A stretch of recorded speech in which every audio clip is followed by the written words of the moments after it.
And right off the top, they got a reshuffled offensive line. There's 2 starting tackles are not playing in this game. It's going to create, a lot of shuffling. They were talking about one of the Brian Kelly mentioned a guy, and forgive me, I don't remember his name right now, but he's been playing tight end, and he's going to move in to help with depth on the offensive line for this bowl game, which is, I think it's a veteran guy. He might have been an offensive lineman. They've kind of moved out, moving him back in. But in general, this is an offensive line that's going to be reshuffled.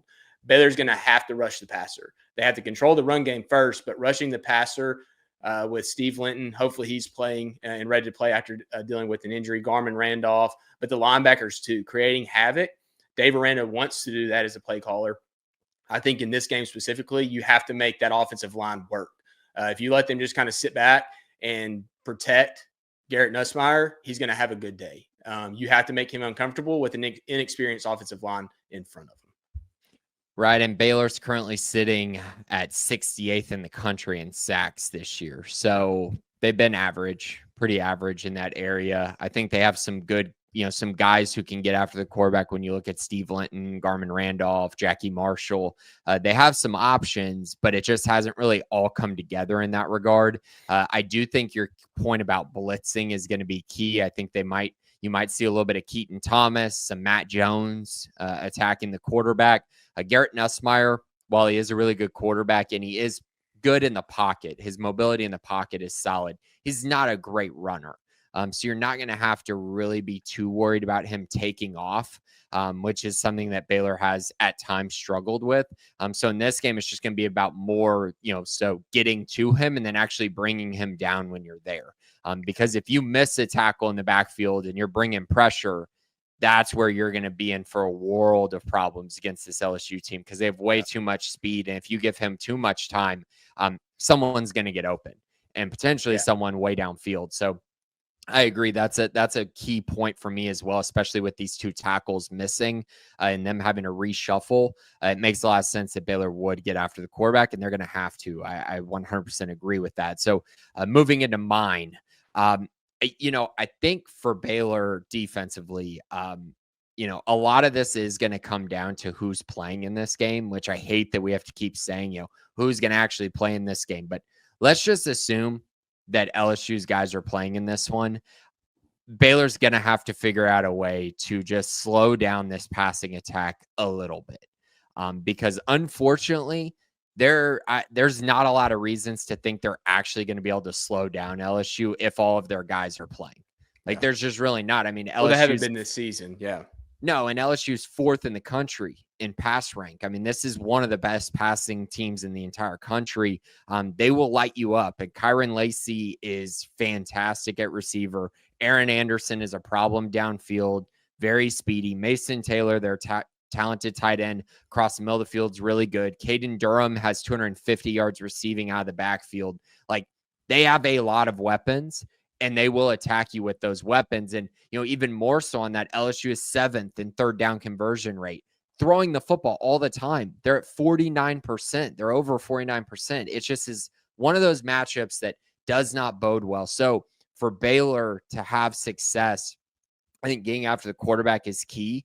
But I also think, forcing the turnovers when they're there, very key. And honestly, just playing assignment football, in the secondary, because the problem for Baylor all year has been dropping interceptions, dropping big plays, having opportunities for big plays, not making them, but then also giving up those big chunk plays deep downfield, giving up the standard down, first down throw that gives you 15 yards on first down. It's been all of these things that have come together in which Baylor's just been kind of attacked in their secondary, specifically at the safety position at times, even at cornerback with their pass interference problems as well. So you put all that together and it's just a tough environment. It's going to cause Baylor to really have to shore things up. I think they have the talent to do it, but it's all about making the plays when they're there in the secondary. You're going to have opportunities to either get an interception, create a pass breakup, create a big play, but you're also going to have opportunities where you get beat. And it's how do you respond to those? How do you react to those?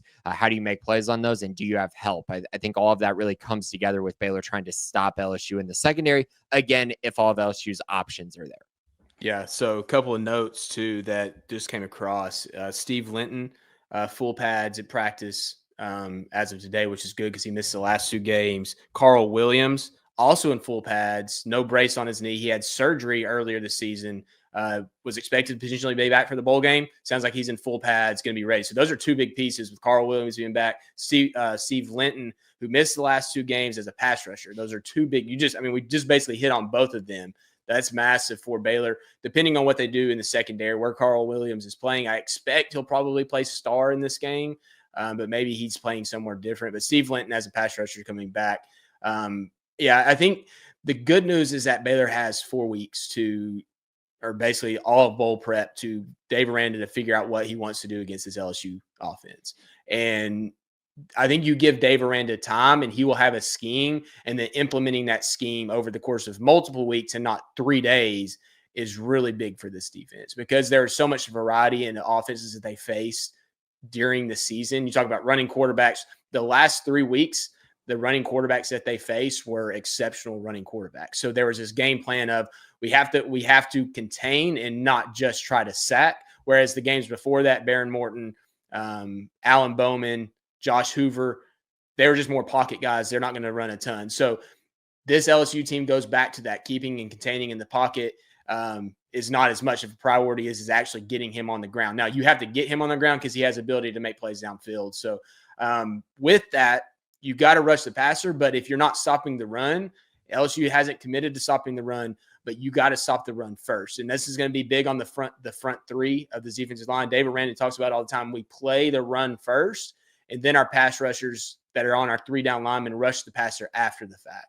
If they don't stop this LSU run game, that's an issue because LSU hasn't shown the willingness to run it a ton. And when they have run it, they've done it okay, but not greatly. And so if you're willing to give them the run game at the sacrifice of trying to stop the pass, they might just take advantage of it in this game because I think they have the ability to, and they might feel more comfortable with this reshuffled offensive line just to say, hey, we don't want to have to put them in pass protections 45 times this game. We want to run the football. They might come out with that game plan. So you have to be prepared to stop the run with your front. That's with the linebackers, but also really just controlling as much as you can with 3 down linemen in your edge. Yeah, the 2 biggest advantages that these 2 teams hold when you look at the advanced numbers is LSU's passing game on offense versus Baylor's pass defense, which LSU is top 5 in pass offense. Baylor is outside the top 70. I think they're at 73 in run defense. But the other area is LSU run offense is at 102nd in the country. Baylor's run defense is 28th.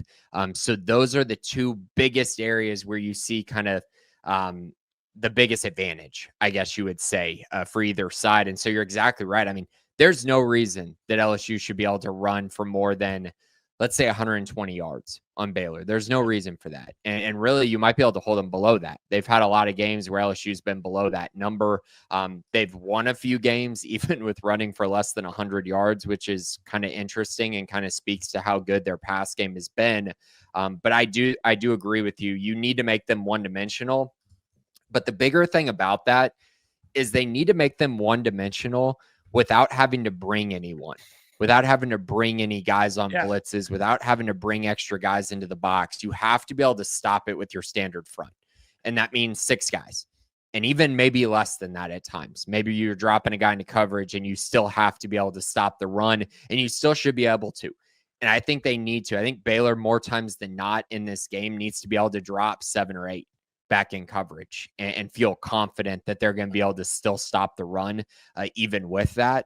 So I think that area is very important. I think the number of bodies that Baylor has to put in the box to stop the run is just as important as the overall results.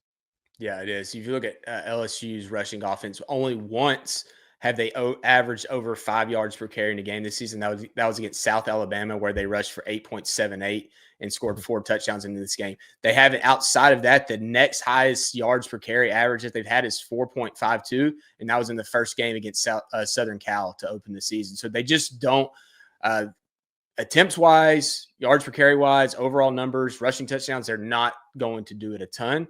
And you just can't, you have to be prepared to not get beat by it, but you also have to focus on it, because if you don't going into this game, then you could have issues, because if they're be able to be balanced, and they become that much more difficult to defend. And the more I think about it, I could see them saying, let's rely on this run game a little bit more, considering the circumstances with potentially our receivers, but also obviously your offensive line that's going to be reshuffled so much. It might just be a better in general game plan for them, especially if they're saying we can't get Garrett hurt in this game. Just like a lot of what Baylor's saying with Sawyer, we would like to win this game, but does it come at the risk of running our quarterback 15 times to win it? Should we do it? Probably not. He might already get hit enough being sacked, so let's protect him more. And that could be a chess match. When do you pick and choose your spots to run the quarterback for Baylor 1 or 2 times, but also for LSU just saying we're not going to expose him to as many hits? Because I could see very well Dave Aranda taking advantage of that tackle situation where LSU is still going to have talent, but the ability to rush the passer.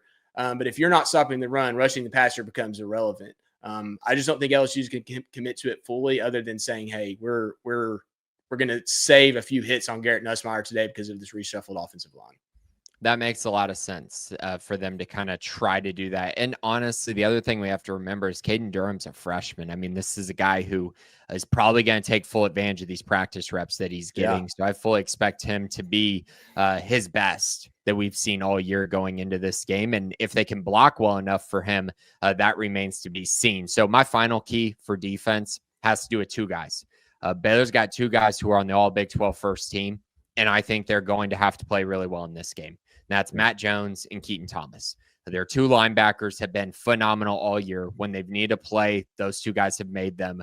They've both had just, like, you go and look at some of the games they've played this year where it goes, wow, that play might have won them this game. It's more times than not been one of those 2 guys making that play. They're going to have to play well, but it's for a variety of reasons. I think when you have a reshuffled offensive line, one of the easiest things you can do is just block your one assignment. Block your one guy. Just, okay, I got to block this one guy. That's fine. That usually makes life a lot easier. But as we know with Dave Aranda, he's going to blitz Matt Jones. He's going to blitz Keaton Thomas. That is the area that I even if LSU's talented, the ability to identify pass rushers from the second level, the ability to shift off of your guy and help for another guy, that's where things can get really interesting. And we've seen it with Keaton Thomas and Matt Jones. Both are very good blitzers. Both have gotten better as the season has gone on in that regard. And then the other side of it is those guys in coverage.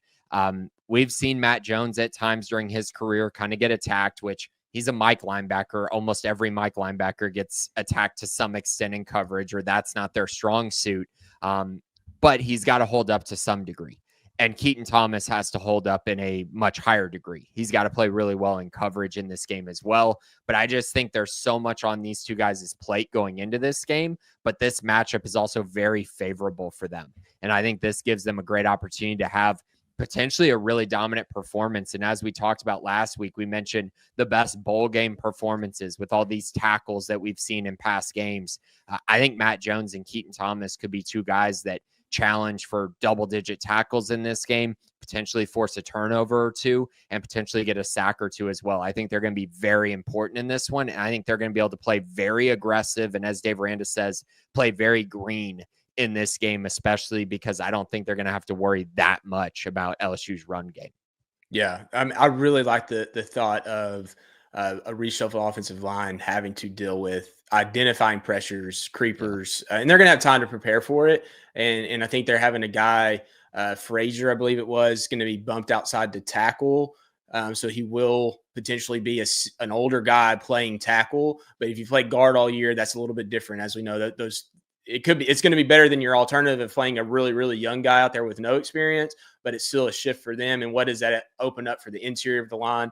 Dave Aranda will find those mismatches. And with that, this goes back to my rushing the passer, and I'm just kind of makeshifting this. But I think if Baylor can get 4 sacks in this game, that's kind of the line, the line in the sand of like winning or losing for the defense. If they can push that number, if they can get to 4 sacks potentially for this game, I think Baylor wins this game. I think that's what happens because those are more than likely coming on third down plays. They don't get a ton of sacks early in possessions or early, first or second downs. They're going to get some, but majority of them are going to be because they're bringing pressure late in third down situations. If Baylor's getting 4, that means they're having drive killers. And I think not that they can't win without getting to 4. I think if you get to 4 sacks in this game, against a team that does not run the football very well. And this could change as LSU's game plan kind of comes to light, and they're trying to get the ball out of Garrett's hands much quicker than anticipated. But if you can get to 4 sacks in this game, I think that Baylor wins this game, whatever else happens. That doesn't mean they can't win it without it, but I think that if they get there, they win it with 4 sacks. And that would double Baylor's per game average on the year, more than double, because they're at 1.92. So that would be a significant jump. And yeah, I can definitely see that. I think the other part about creating sacks is it also gives you opportunities to create strip sacks and force fumbles and potentially force turnovers. I think in general, getting quarterback pressures and hurries is just as important as getting those 4 sacks. If you can constantly put Garrett Nussmeier under pressure, constantly force him to make throws while he's getting hit, I think you're kind of setting yourself up for a lot of success in this game. I think in general, though, big picture, Baylor hasn't faced a lot of offenses like this. The 2 most common ones that we've seen are TCU and Colorado, the ones that compare the best with this. And that's what makes it so challenging, because Baylor did struggle in both of those games, more so in the TCU game in my eyes. The Colorado game had some, I'd say, randomness, flukiness to it, whereas the TCU game did not. TCU was just very methodical, especially in their pass game. So I think if you look at those 2, it gives you reason for pause about how good their defense is going to play in this game. But then when you look deeper into it, the guys that may be missing for LSU, the guys that they're trying to reshuffle in, it's clear that Baylor should have an opportunity to play really well. I also think that the fact that the last 2 times we've gotten to see Baylor, they've had really good performances on defense, might speak to some sort of a trend that they're starting to play a little bit better, especially that Kansas game. If they're able to play on that level, then they should play very well in this game and be able to suffocate LSU just enough. I'm not going to say they're not going to hold LSU to 14 points, but I do think they can slow them down enough to where they're being inefficient and they're only scoring something like 24 points in this game, which I think would be a win for Baylor in a big way.